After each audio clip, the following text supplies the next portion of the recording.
Let's have a seat. Hari ini saya ingin menyampaikan akan firman Tuhan, yaitu living witness, bagaimana kesambungan daripada firman Tuhan di dalam bulan-bulan ini. Today I would like to continue with the Living Witness series. Yang mana hari ini saya ingin menyampaikan yaitu di dalam seri Never Give Up. Setiap daripada kita biarlah kita boleh tidak pernah menyerah. So today I would like to bring forward the news about the Never Give Up series. Oleh sebab itu kalau saudara membawa Alkitab saudara, mari kita membuka bersama-sama di dalam kitab Matius pasal 25 ayat yang ke-13. So if you Kitab Matius pasal yang ke-25 ayat yang ke-13. so let's open together Matthew 25 verse 13. Karena saudara biasanya saya tayangkan, ya, maka dari itu saya mau tes saudara untuk saudara bawa Alkitab saudara atau enggak. Usually I show it up front, but today I would like to test you whether Yeah. you bring your Bible or not. Ya, make sure yang saudara buka, ya, Alkitab benar-benar Alkitab saudara. Doesn't matter handphone dan lain sebagainya, tetapi make sure Alkitab And saudara. make sure that you have your personal Bible with you. Oke, ya. Di dalam ayat yang ke-13 di dalam Matius pasal 25. Matthew 25 verse 13. Di mana dikatakan karena itu berjaga-jagalah sebab kamu tidak tahu akan hari maupun akan saatnya. Watch therefore, for you know neither the day nor the hour in which the Son of Man is coming. Saudara tentunya tahu akan cerita daripada ini, So of course you know this story. yaitu sebuah parabel atau perumpamaan daripada para wanita, yaitu mempelai daripada Tuhan yang menanti-nantikan akan kedatangan suami.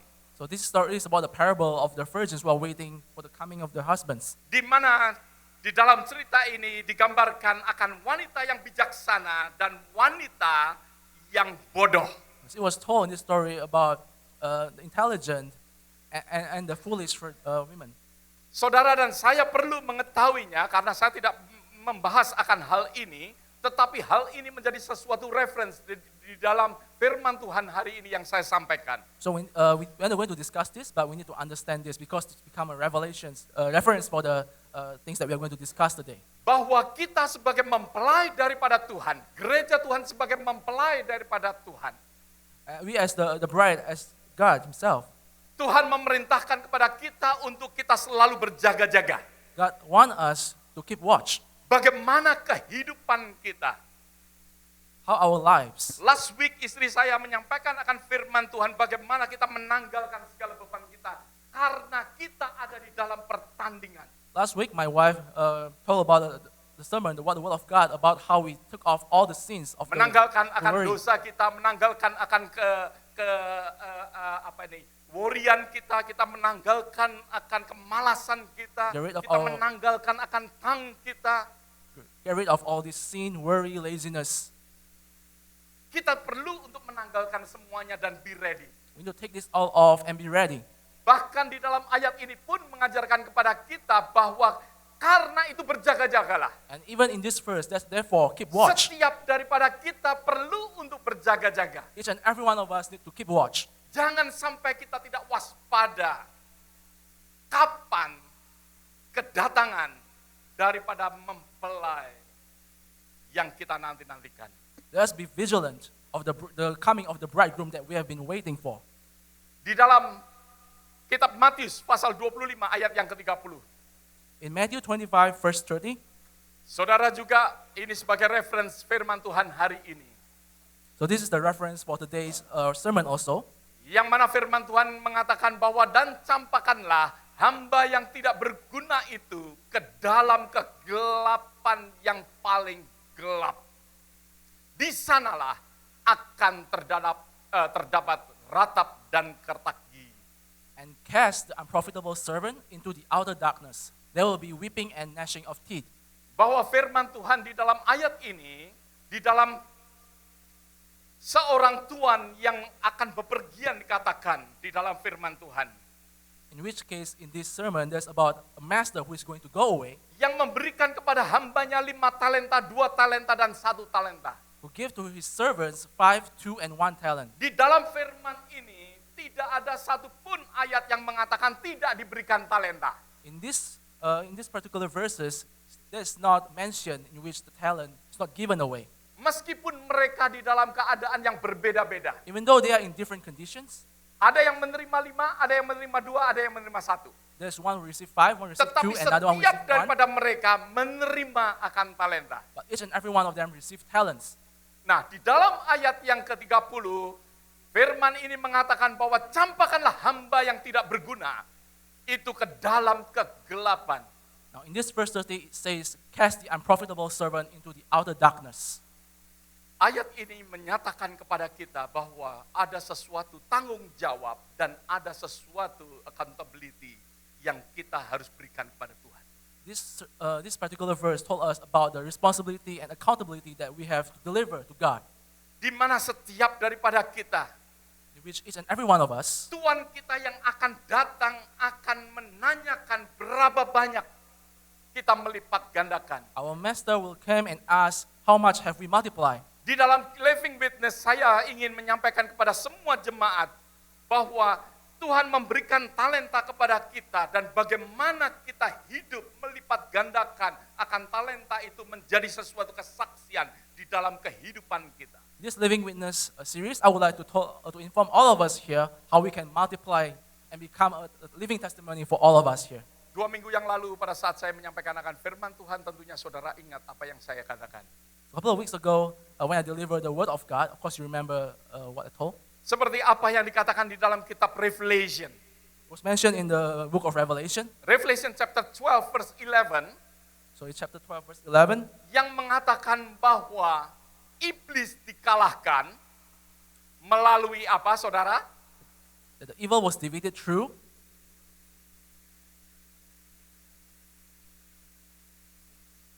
Darah anak domba the blood of the Lamb dan and kesaksian mereka. the testimony. Iblis dikalahkan The devil was defeated melalui darah anak domba di mana Tuhan Yesus mati di atas kayu salib. through the blood of the Lamb in which Christ died on the cross. Tetapi kemenangan itu sudah ada dan perlu untuk saudara dan saya memberikan kesaksian. But that victory already exists and we need to give testimony Karena kesaksian saudara akan mengalahkan iblis. because your testimony will defeat the devil. Saudara, di dalam kehidupan saudara tentunya tahu bahwa saudara yang pergi, misalnya saudara menjadi juror di dalam pengadilan. Sometimes when we are called to become a juror at the court, Di situ saudara melihat ada saksi dan saudara melihat ada yang diadili. so we have the convict and the juries. Betapa pentingnya seorang saksi yang dapat melepaskan orang dari mungkin sesuatu yang harusnya dihukum, tetapi karena seorang saksi memberikan kesaksian yang benar, maka dari itu orang itu lepas daripada hukum. About how important the testimony of the juries, in which if one of the jury give the right testimony, then that particular convict will be free. Kesaksian saudara terhadap mungkin anak-anak saudara. Your testimony for your children, for example. Kesaksian saudara terhadap mungkin teman-teman saudara yang belum mengenal akan Tuhan. Your testimony for your friends who have Kesaksian Christ. saudara mungkin terhadap mereka yang masih di luaran, mereka yang masih membutuhkan akan kebenaran. So your testimony for the people outside who still need to learn about the truth. Firman Tuhan di dalam kitab Roma pasal 3 ayat 23 mengatakan bahwa semua orang telah berbuat apa saudara? Berbuat dosa. So in Romans 3:23 it says that for all have sinned, Semua orang harus dihukum. and everybody has to be punished. Tetapi Roma pasal 6 ayat 23 mengatakan, But Romans 6:23 says, dan upah daripada upah daripada dosa itu hukuman, tetapi dikatakan, but the gift of God is eternal life through Christ Jesus. but in Romans 6:23 it says that for the wages of sin is death, but the gift of God is eternal life. Nah, inilah yang saudara dan saya untuk kita saksikan betapa begitu benar-benar berharganya. So this is something that we need to witness. It's something that's truly valuable. Bahwa sesuatu yang penting di dalam kehidupan kita untuk menjadi suatu saksi-saksi bagi Tuhan. It is important for us to be living witness. Tuhan mau memakai akan kehidupan setiap daripada kita. God wants to use our lives. Bahkan di dalam kitab Galatia mengatakan kepada kita bahwa never give up, never give up. Dikatakan janganlah kita jemu-jemu berbuat baik. Even furthermore, it's mentioned in the book of Galatians, in which do not grow weary while doing good. Kenapa Rasul Paulus di dalam kitab Galatia mengatakan jangan jemu? Why did Apostle Paul mention in this book of Galatians? Karena saudara dan saya mudah sekali yang mana menjadi lemah, akhirnya give up. Because many of us easily get weakened and then give up. Tetapi firman Tuhan mengatakan jangan jemu-jemu.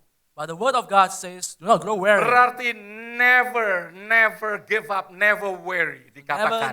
Never give up. Tidak pernah kita jemu-jemu untuk selalu berbuat baik, menjadi living witness. Never for us to grow weary, to do good, to be living witness. Menjadi saksi-saksi hidup bagi Tuhan. Be living witness for God. Menjadi saksi hidup bagi Tuhan sesuatu yang penting dan Tuhan inginkan terjadi di dalam kehidupan kita. To be living witness is something that's Untuk important saudara and dan something that saya, God wants for us. untuk saudara dan saya tidak pernah give up, tidak pernah putus asa. In order for us to never give up. Di mana saudara tentunya tahu seorang yang bernama Nelson Mandela. And of course, most of you here knows Nelson Mandela. Nelson Mandela yang mana di dalam hidupnya, ya, dia hidup dari tahun 18 sampai 2013. Nelson Mandela, who lives from 1918 to 2013. Dia menjadi seorang presiden di Afrika Selatan dari tahun 94 sampai tahun 99. So he was the president of South Africa from 94 to 99. Kalau saudara tahu bahwa dia mendapatkan kira-kira 250 penghargaan yang dia terima. So he received about 250 accolades. 250 250 penghargaan. accolades. Bahkan di dalam tahun 1993, Furthermore, in dia 93, mendapatkan hadiah Nobel. he received the Nobel Prize. Hadiah Nobel tidak diberikan kepada sembarangan orang. The Nobel Prize was not given to Tetapi anybody. Nelson Mandela mendapatkan akan penghargaan Nobel ini. But Nelson Mandela received this Nobel Prize. Kalau kita boleh melihat apa semua yang dia boleh terima dan keadaan dia pada saat itu. If you can see at everything that he received and the condition at that time, Bukan sesuatu yang mudah untuk mencapai akan semuanya itu. it's not something that's easy to Ada accomplish all those sesuatu things. pergumulan. There's struggle. Di dalam hidupnya ada sesuatu pergumulan yang luar biasa. There's an extraordinary struggle in his life. Bagaimana dia hidup di dalam keadaan Afrika Selatan yang penuh dengan segregation atau discrimination. In which he's living in South Africa, where the conditions of segregations and discrimination is rife. Di mana orang-orang yang berkulit hitam, ya, yang semakin color, maka dari itu mereka adalah kelas yang nomor terakhir mungkin. In which people of the black color, they may be the people at the very last, in the end, the lowest class. Dan Nelson Mandela memperjuangkan akan hal ini. And Nelson Mandela fight for this. Di dalam hidupnya dia selama 27 tahun. In his life for 27 years. 27 tahun dia berada di dalam penjara. 27 years he was in prison. Penjara yang dia alami, penjara yang dia terima, kalau saudara pernah ke San Francisco, ke Alcatraz, yaitu penjara yang demikian. If you ever been to San Francisco and Alcatraz, Penjara yang this is sangat this kind of ketat dan prison. dia tidak akan bisa keluar. It's such a security titan. Masa depan dia prison. tidak ketahui. He did not know about his future. Selama 27 tahun dia berada di dalam penjara. So for 27 years he's in prison. Tetapi Nelson Mandela tidak pernah give up. But he never gave up. Bahkan di dalam umur 72 tahun dia dikeluarkan dari penjara. And at the age of 72, he was freed. Dan dia mendapatkan sesuatu kebebasan. And he received this freedom. Dan kita boleh ketahui bahwa di dalam tahun pada saat umur 76 tahun And we know that when he was 76, dia diangkat menjadi presiden bagi Afrika He was appointed as president of South Africa. Sesuatu perjuangan yang tidak mudah. It's a struggle. It's not easy. Sesuatu pengalaman kehidupan yang tidak mudah, bahkan dia dipenjarakan selama 27 tahun. It's a difficult experience. He was in prison for 27 years. Sebenarnya pada saat umur 72 tahun, dia harusnya sebagai orang yang give up. Actually, at the age of 72, he should be someone who gave Dia up. sebagai orang yang menyerah karena keadaan. Someone who gave up because of the condition or situations. Menyerah pada saat dia melihat akan dirinya. When he looked into himself, Pada saat dia melihat akan umurnya. when he looked at his age, Sebenarnya dia merasa bahwa mungkin Tuhan tidak pakai lagi. maybe he thought that maybe God is not going to use him anymore. Tetapi 4 tahun kemudian setelah dia keluar dari penjara, But 4 years after he left the prison, Nelson Mandela Nelson Mandela dapat duduk di dalam kursi kepresidenan di Afrika Selatan. he can sit at the seat of presidency. Di dalam kehidupan saudara, bagaimana akan kehidupan saudara masing-masing? So in your lives, what is going on? What about Apakah your lives? saudara akan menjadi orang yang give up, putus asa? Are you going to be someone who gave up? Atau saudara menjadi orang yang akan terus berjuang? Or are you going to be someone who keeps struggling, keep fighting? Perjuangan saudara dan saya yang saudara lakukan adalah perjuangan untuk kekekalan. Our fight is for eternity. Perjuangan Jadi yang eternal. dialami oleh Nelson Mandela untuk keadaan di dunia.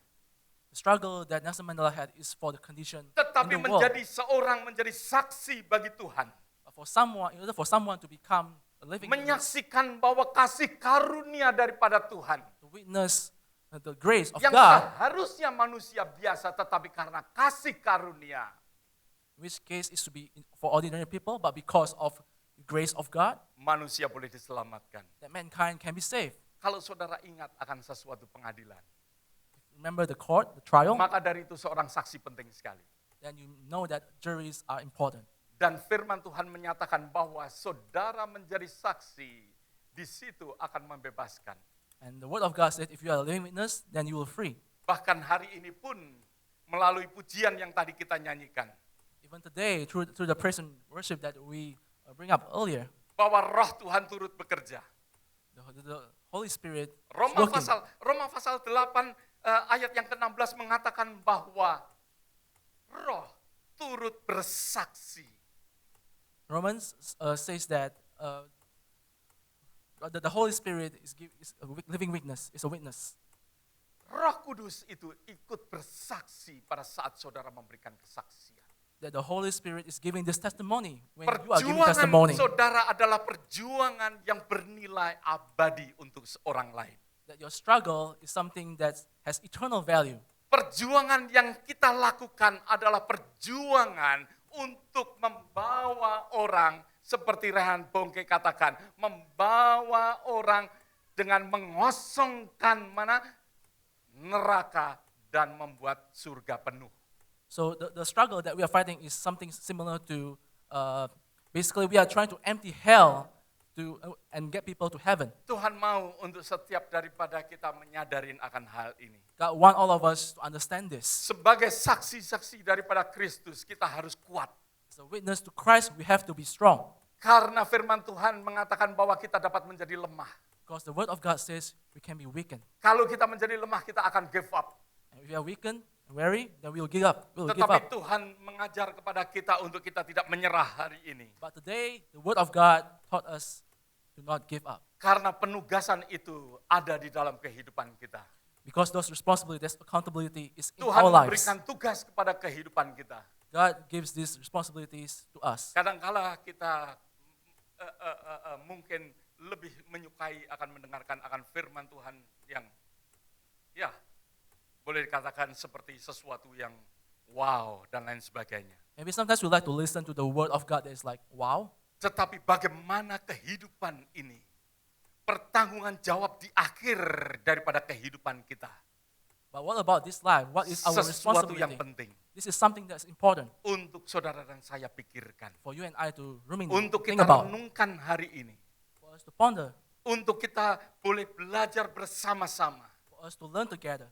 Bagaimana kita diberikan tanggung jawab penugasan untuk menjadi saksi Kristus. How we are given this responsibility to be a living witness for Christ. Bagaimana kita membawa dan kita bertanggung jawab terhadap apa yang Tuhan berikan How kepada we kita. bring this forward and take accountability of what God has provided, asked us to do.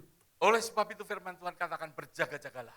Therefore, the word of God says, keep watch, Sebab kita tidak tahu kapan waktunya. because you don't know the time Untuk setiap daripada kita untuk tetap giat bekerja di ladang Tuhan. for us to keep working at the farm of God. Saudara hidup di ladang daripada Tuhan. Know that we are all living in the farm of God. Bukan ladang kita, tetapi ladang daripada Tuhan. It's not ours, but it's God's. Oleh sebab itu biarlah kita boleh selalu merenungkan. Ada sesuatu penugasan dan ada sesuatu accountability So yang let's kita ponder upon this. boleh persembahkan kepada Tuhan. There's this accountability that we have to deliver to God. Kenyataan yang sering terjadi di dalam kehidupan kita. The truth that is the reality that's happening in our lives. Saudara dan saya kadangkala mengalami persoalan dan kita menjadi lemah dan menjadi putus asa. So you and I, we experience all these difficult times, and we become weary. We give up. Saya ingin memberikan kepada saudara hari ini, yaitu your insignificant is significant. So one message that I would like to deliver today is that your insignificant is significant. Kadangkala hal ini pun sesuatu yang sepele, ya kadangkala membuat kita give up. Some trivial things may make us give up. Kadangkala kalau kita melihat apa yang terjadi di dalam kitab Kisah Para Rasul pasal yang ketiga. Sometimes when you look at what happened in Acts Pada chapter saat 3, orang lumpuh, setiap hari digotong di depan bait Allah. when the disabled every day were taken up into the temple, Alkitab tidak pernah mengatakan bahwa orang ini pernah meminta untuk disembuhkan. the word of God never mentioned that this person asked to be healed. Sesuatu ayat yang menunjukkan bahwa melihat kelumpuhan, keadaan kelumpuhannya, dan dia give up. So this condition in which the first mention about this disabled person Setiap gave up. hari digotong ke bait Allah. Every day he was brought to the temple, Tetapi tidak pernah melihat bagaimana Allah bekerja di dalam kehidupan dia. but he never saw how God is working in his life. Bagaimana hari ini, yang mana kita boleh belajar bersama-sama, your insignificant is significant. Today we can let together your insignificant is significant. Banyak dari antara kita mempunyai sesuatu pengertian di mana kita melihat diri kita, mungkin kita melihat ketidakbisaan kita. Many of us may be looking into ourselves, we look at our incapabilities. Atau mungkin melihat akan talenta kita, sepertinya talenta yang tidak berarti. Maybe we are looking at our talents, maybe it is a meaningless talent. Di dalam firman Tuhan, di dalam Matius pasal 25 yang kita tadi boleh baca bersama-sama. In the book of Matthew chapter 25 that we read Adalah together earlier, cerita daripada orang yang diberikan talenta. it's about a story about the people who are given talents. Orang yang menerima talenta melipat gandakan menjadi 10.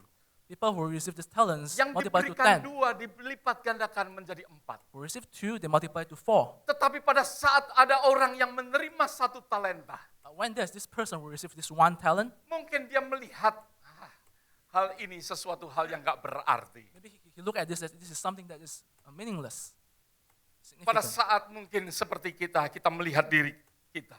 Maybe when we are looking at ourselves, Sesuatu yang kita punya, talenta yang Tuhan berikan dalam kehidupan kita melihat. talent that God has provided for us, Apa we look artinya? at ourselves. What is the meaning of this? Maka dari itu orang ini menggali akan tanah. Therefore, this person he digs, Menguburkan akan talentanya. he buries his talent, Dan ketika tuannya datang, and when his master came, dia mengatakan, Tuan, ini kupersembahkan kembali kepadamu. he said to his master, Master, this I deliver unto you again. I return to you. Sesuatu yang mana seringkali kita melihat sesuatu hal yang sepele. Sometimes we look at this as something that is trivial. Di dalam cerita daripada talenta tadi, In this story, this parable of talents, about talents, kita tahu bahwa Tuhan menuntut akan orang-orang yang menerima akan talenta. we know that God demands from the people who receive talents. perkataan apa yang dikatakan di dalam firman Tuhan, dikatakan di dalam ayat yang ke-26. In Matius pasal 25 ayat yang ke-26. Saudara buka bersama-sama. So in Matthew 25, verse 26, let's open together. Hai kamu hamba yang jahat dan malas. Jadi kamu sudah tahu bahwa aku menuai di tempat mana aku tidak menabur dan memungut dari tempat di mana aku tidak menanam. So verse 26, but his Lord answered and said to him, you wicked and lazy servant, you knew that I reap where I have not sown, and gather where I have not scattered seed. Tuannya berkata kepada hamba yang malas ini, So this master told his servant, hai kamu hamba yang jahat dan malas. you wicked and lazy servant. Sesuatu di mana ada sesuatu di mana di dalam cerita ini kita melihat bahwa Tuhan menuntut setiap orang yang menerima akan talenta. So we can see from this story that God demands something from what he has bestowed to his people, from the talents that he has bestowed to the people. Sebelum saya melanjutkan, saya ingin bertanya kepada saudara, adakah di antara saudara yang tidak menerima talenta? Before I continue, is there any one of you here who did not receive any talent? Saudara percaya bahwa saudara menerima talenta? Do you believe that you received talent? Kalau saudara percaya, firman ini untuk saudara, If you believe, then this word of God is for you. bahwa Tuhan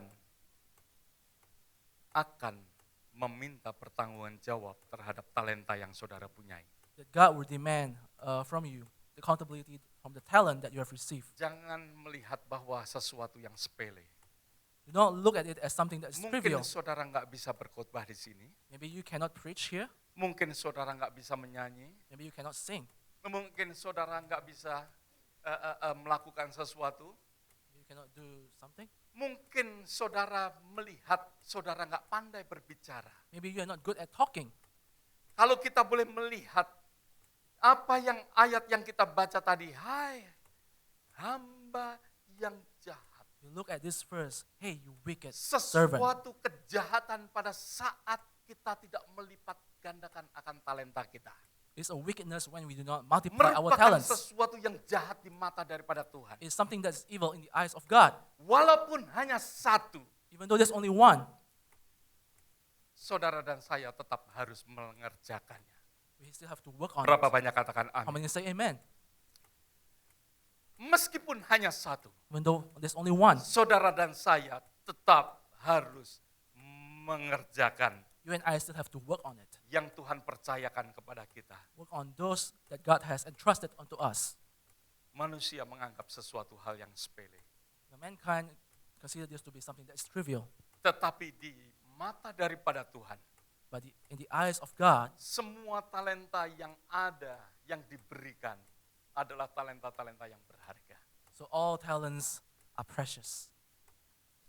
Saudara ingat apa yang terjadi di Candi Borobudur pada tahun 1970. So do you remember what happened to the Borobudur Temple in 1970s? Di dalam tahun 1720, Borobudur di dalam keadaan yang pada saat itu sebagai kehancuran, yang mana batu-batu sudah mulai dimakan oleh boleh katakan penyakit untuk batu.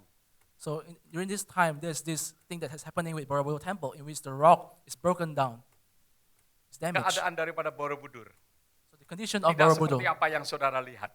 is not as what you have seen. Tetapi sekarang yang saudara lihat karena berkat daripada UNESCO, Indonesia bersama dengan UNESCO, But what you have seen right now is actually something that is being done by UNESCO. mengerjakan kembali Borobudur. So they reworked again on Borobudur. Saudara tahu Borobudur didirikan daripada banyak batu, ribuan batu. So you know that Borobudur was made out of thousands of Dari rocks. ribuan batu itu semuanya disingkirkan, fondasi dibenarkan dan mereka membangun kembali. So from all these thousands of rocks, they removed the rocks one by one. Betapa pekerjaan yang sulit. It's a difficult job. Karena ribuan batu. Because thousands of rocks. Bagaimana saudara bisa bayangkan kalau ada batu-batu yang mungkin terhilang ataupun tidak dapat diterapkan kembali. Can you imagine if there's a rock that goes missing or cannot be Tentunya reassembled? saudara tidak melihat apa yang terjadi pada saat ini Borobudur sekarang. So of course you do not see what happened to Borobudur right now. Inti daripada apa yang saya sampaikan, betapa pentingnya satu batu untuk sesuatu keindahan.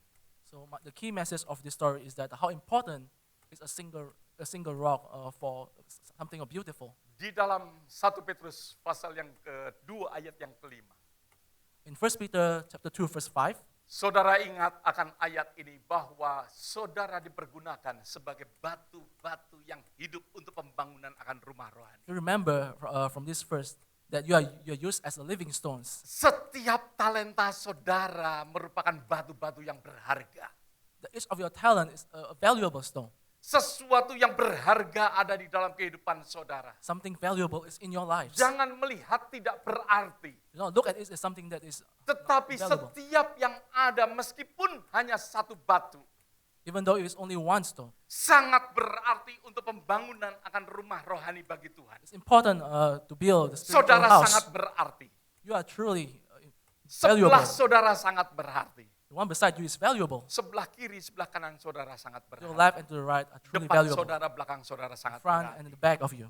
Untuk pembangunan akan rumah rohani. It's important for building the spiritual house. Tuhan mau di dalam kehidupan kita untuk melihat. Jangan menyepelekan akan kehidupan talenta yang Tuhan berikan. God wants in our life in order for us not to trivialize the talents that we have. Tetapi Tuhan ingin untuk setiap daripada kita And God wants each and every one of us tahu bahwa saudara menjadi batu-batu yang Tuhan akan bangun untuk pembangunan akan rumah rohani. to understand that we are the stones that God uses to build the spiritual house. Betapa pentingnya akan kehidupan saudara. How important are our lives? Di dalam kitab Yohanes pasal yang pertama dikatakan, datanglah seorang yang diutus Allah namanya Yohanes. Ia datang sebagai saksi untuk memberi kesaksian tentang terang itu. So in John chapter 1, verse 6, so there was a man sent from God whose name was John. This man came for a witness to bear witness of the light, that all through him might believe. Saudara tahu siapa orang itu? Yaitu Yohanes Pembaptis. You know who this person is? He is John the Baptist. Yohanes Pembaptis bukan orang yang pandai bicara. He's not someone who is good at talking. Di dalam Alkitab tidak mengatakan bahwa dia berkhotbah dan orang bertobat.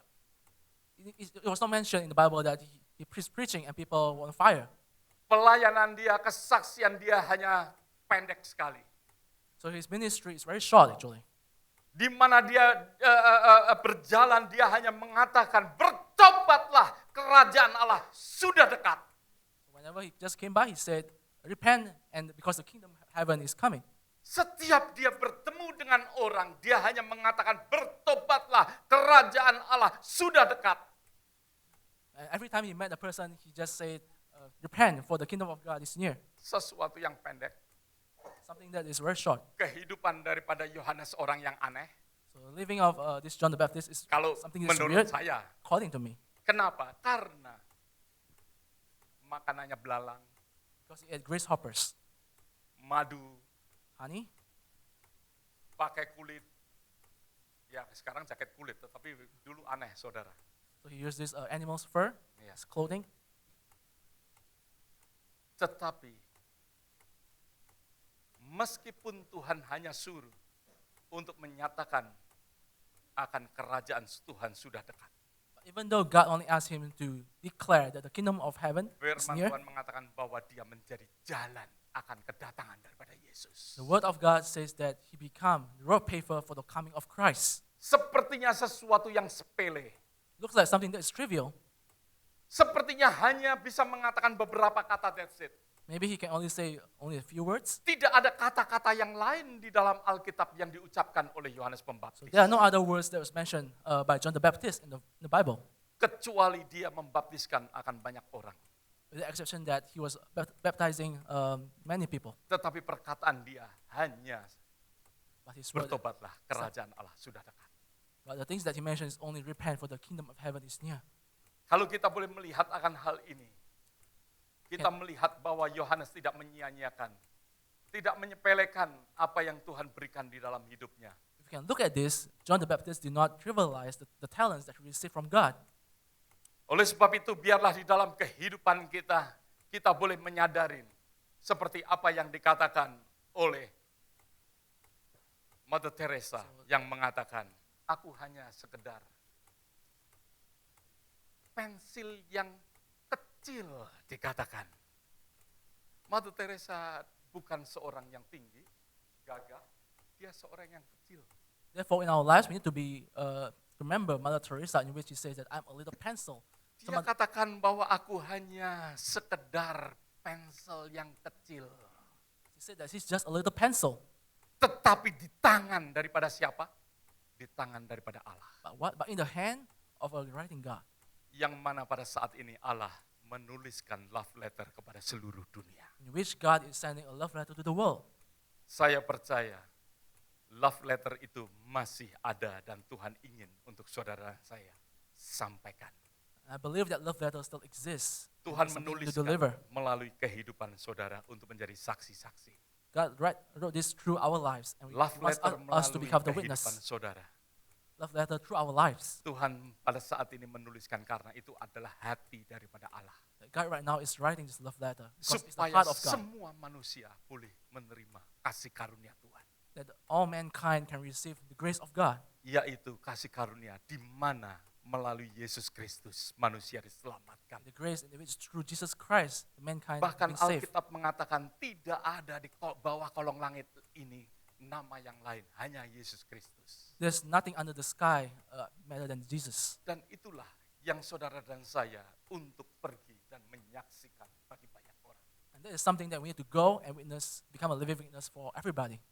Yang selanjutnya, And the next, kalau yang pertama tadi saya katakan, yang sepele itu justru sesuatu yang berarti. if in the beginning I mentioned about when Yang saudara anggap sepele, your tetapi itu significant is yang significant. berarti di mata daripada Tuhan. Yang kedua, yaitu jatuhlah ke depan, jangan jatuh ke belakang. And then the second point that I want to make today is to fall forward. Jangan pernah jatuh ke belakang, Do not fall backward, tapi biarlah kita jatuh ke depan. but let us fall forward. Saudara akan mengerti apa yang saya maksudkan. You will understand what I'm talking about. Sebagai saksi-saksi, kadangkala di dalam kehidupan kita mengalami akan penolakan. So oftentimes in our lives as living witness, we receive a lot of Pada rejection. saat saudara ingin untuk menjadi orang, menjadi saksi, saudara dikatakan bahwa saudara adalah orang yang berlebihan dan lain sebagainya, sok rohani dan lain sebagainya. Oftentimes when we are trying to be a living witness, people told us that we are something that is overbearing. Di mana saudara mengalami akan hal-hal yang saudara mungkin di dalam kehidupan saudara mudah sekali untuk saudara give up. In which we experience many things in our lives that make us easily give up. Karena banyak orang mungkin menolak akan kesaksian saudara. Because probably many people reject our testimony. Mungkin di dalam kehidupan kita mengalami akan banyak kegagalan demi kegagalan pada saat saudara dan saya ingin menjadi saksi bagi Kristus. Maybe in our lives we experience failures after failures, even though we want to give testimony.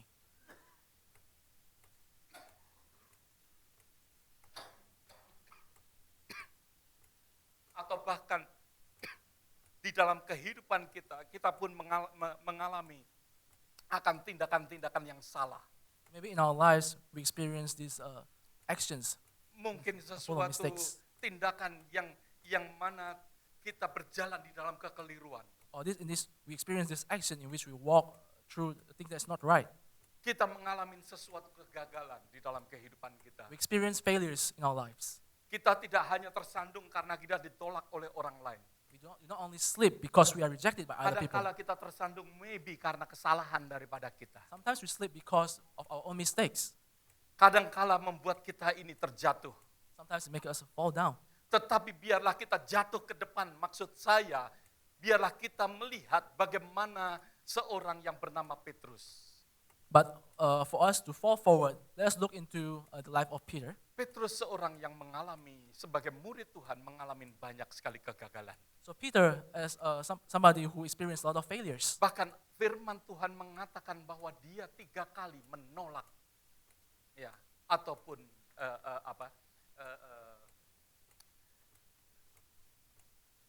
menyangkal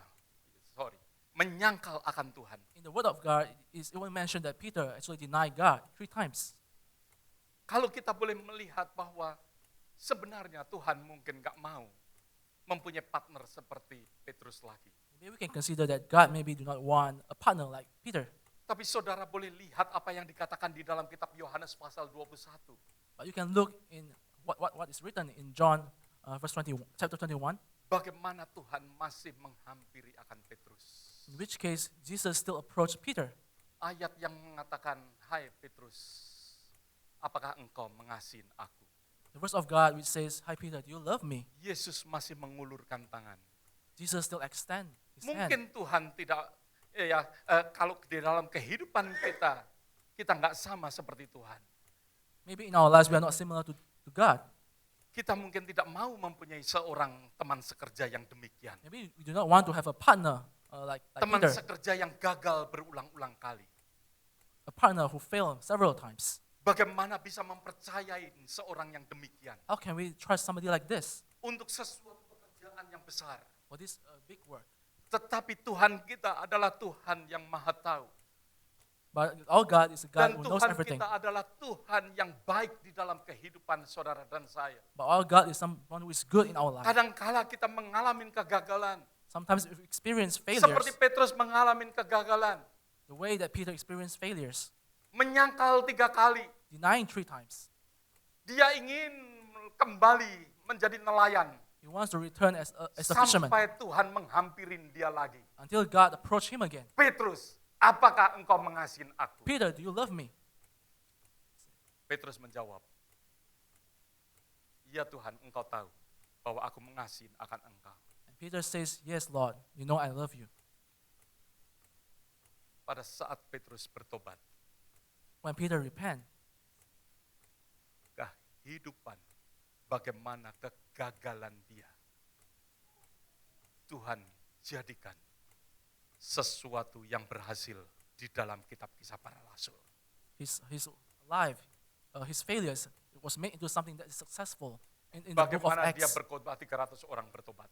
in which how he preached and 300 people repent. Banyak jiwa-jiwa dimenangkan melalui kehidupan Petrus. There are many lives have been saved through the lives of Peter. Petrus jatuh tetapi dia jatuh ke depan, moving forward. Peter fell down, but he fell Dia forward. tidak mau tergeletak mundur. He did not want to step backward. Di dalam kehidupan kita mungkin mengalami kegagalan. In our lives, maybe we experience Mungkin failures. saudara mengalami penolakan. Maybe you experience rejection. Mungkin saudara mengalami sesuatu yang menyedihkan di dalam kehidupan saudara. Maybe you experience something is upsetting in your lives. Tetapi biarlah kita jatuh ke depan untuk tetap terus menuju ke arah di mana panggilan saudara dan talenta saudara diberikan. But let us fall forward to go toward the direction in which your talents lie. Tuhan mau di dalam kehidupan kita, ya, hal ini boleh terjadi seperti apa yang Petrus katakan di dalam kehidupan Petrus. God wants this to happen in our life the way it happens in the life of Peter. Saya ingin memberikan gambaran yang lain daripada murid Tuhan. So I would like to give another illustration of another disciple of Murid Jesus. yang sama, tetapi akhir daripada kehidupan karena kegagalannya. So the same disciple, but because of his failures, Karena dia tidak mau bertobat, because he did not want to repent, hidupnya di antara langit dan bumi. his life is between heaven and earth. Siapa itu? Yaitu Yudas. Who is he? It's Judas. Yudas mati digantung. So Judas died because of Tidak ke hanging. atas dan tidak di bumi. It's not the top and not the earth. Dia sebagai murid Tuhan, tetapi dia mengkhianatin Tuhan. He is a disciple of God, but he betrayed God. Dia tidak akan sampai ke atas. He's not going to go up to heaven. Dia digambarkan bukan sebagai orang dunia, He was described as not somebody karena of the dia earth, diangkat of sebagai the world, murid Tuhan. because he was lifted as disciple. Oleh sebab itu mati dia tidak ke atas dan tidak ke bawah. Therefore, he died not on the top and the bottom, Antara langit dan bumi. between heaven and earth, Antara surga dan neraka. between heaven and hell. Sesuatu kehidupan di mana orang terjatuh yang jatuh terbelakang seperti Yudas. A life in which someone died falling backward like Judas. Tetapi orang yang mengalami kegagalan dan terus jatuh ke depan. But people who experience Karena failures orang itu mau berjalan ke depan. but fall forward is because that person want to move forward. Orang itu seperti Petrus. And that person is like Peter, Akan mengalami di mana terus melipat gandakan akan talentanya. he will experience in which he is going to multiply his talents. Bagaimana keadaan daripada saudara? What about your condition? Saudara semua mungkin hari ini mendengar akan firman ini. Maybe today you are listening to this word of God. Merupakan sesuatu kesempatan bagi kita. Now, this is an opportunity for us, Sesuatu kesempatan yang besar. huge opportunity. Mungkin saudara pernah gagal di dalam kehidupan saudara. Maybe you have failed in your Mungkin lives. saudara pernah jauh daripada Tuhan. Maybe you have stepped far away from God. Saudara mungkin menguburkan apa yang talenta yang Tuhan berikan. Maybe you are burying all these talents that God has provided for you. Mungkin karena saudara merasa bahwa talenta hanya satu. Maybe you feel that you only have one Sesuatu yang talent, tidak berarti. something that is meaningless. Sehingga mungkin saudara kecewa. So you get disappointed. Mungkin saudara menjauh daripada Tuhan. Maybe you get further away from God. Firman hari ini sebagaimana saudara mendengarkan. So the word of God today, as you listen, Sesuatu kesempatan yang besar. is a huge opportunity Untuk kita boleh kembali kepada Tuhan. for us to return to God, Untuk kita tidak terjatuh ke belakang, tetapi kita boleh tetap moving forward. for us not to fall backward, but for us to move forward. Sesuatu yang Tuhan inginkan terjadi dalam kehidupan kita. Something that God wills to happen in our lives. Hari ini saya memberitakan juga akan kasih karunia kehidupan yang kekal melalui Yesus Kristus. Today I also talk about the grace of God, about the eternal life. Mungkin kalau ada di antara saudara-saudara nggak sure bagaimana saudara hidup.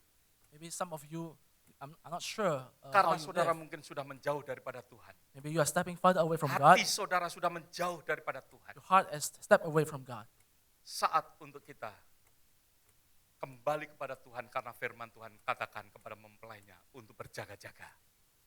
But it's time for us to get closer because it's time for His bride to keep watch. Dan firman Tuhan mengatakan untuk kita untuk senantiasa ya, siap sedia. And the word of God says for us to be vigilant, to be ready. Kadangkala di dalam kehidupan kita, Oftentimes in our lives, kita mungkin berpikir bahwa kehidupan kita saat ini fine.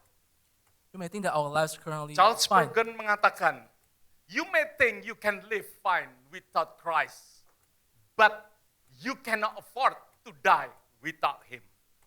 Charles Spurgeon said that you may think you can live fine without Christ, but you cannot afford to die without Him. Hal ini biarlah mengingatkan kepada kita. Kadang-kala kita melihat, biasa aja. Aku buktinya, nggak ada perbedaan. Maybe you look at yourself and you think it's the same thing. There's no transformation. Nothing changed. Bagi saudara yang mungkin belum benar-benar tahu bahwa keselamatan hanya kasih karunia Tuhan. Terima Tuhan hari ini. For all of us here who still do not understand that the grace of Atau God, mungkin saudara pernah menjauh daripada Tuhan. through the grace of God, or Kembali you are kepada still Tuhan. stepping away from God, then Kembali please return kepada to Tuhan. God. Waktu kita tidak pernah tahu. You never know the hours Karena itu firman Tuhan, bukan perkataan saya. because that's the word of God. That's not my word. Kadang-kala kita berpikir, I'm fine. Oftentimes we think that we are fine. Mungkin pada saat kita menguburkan talenta kita, Maybe when we buried our talents, Tuhan gak memperhitungkan. God never talk about it. Buktinya aku aman-aman saja. The proof is that I'm just fine here. Tetapi dikatakan, you cannot afford to die without Him. It was said here, but that you cannot afford to die without Him. Mari, untuk menjadi saksi yang hidup bagi Tuhan. So come, let's be a living witness for God. Tuhan mau untuk di dalam kehidupan kita. Ya, jangan give up. God wants us not to give up in our Jangan lives. give up. Never give up. Jangan melihat talenta kita. Don't look at our talents. Tuhan kasih 5. Tuhan juga meminta pertanggungan jawab. God gives 5, and He will also demand Siapa yang diberi responsibility. akan diminta pertanggungjawab Those who are yang given sama. will be demanded Yang for diberikan accountability. lebih sedikit akan diberikan pertanggungjawab yang sama juga. Those who are given little will also be demanded. Tidak peduli saudara mendapat 5, mendapat 2 atau mendapat 1. Doesn't matter if you have 5, 2, or 1.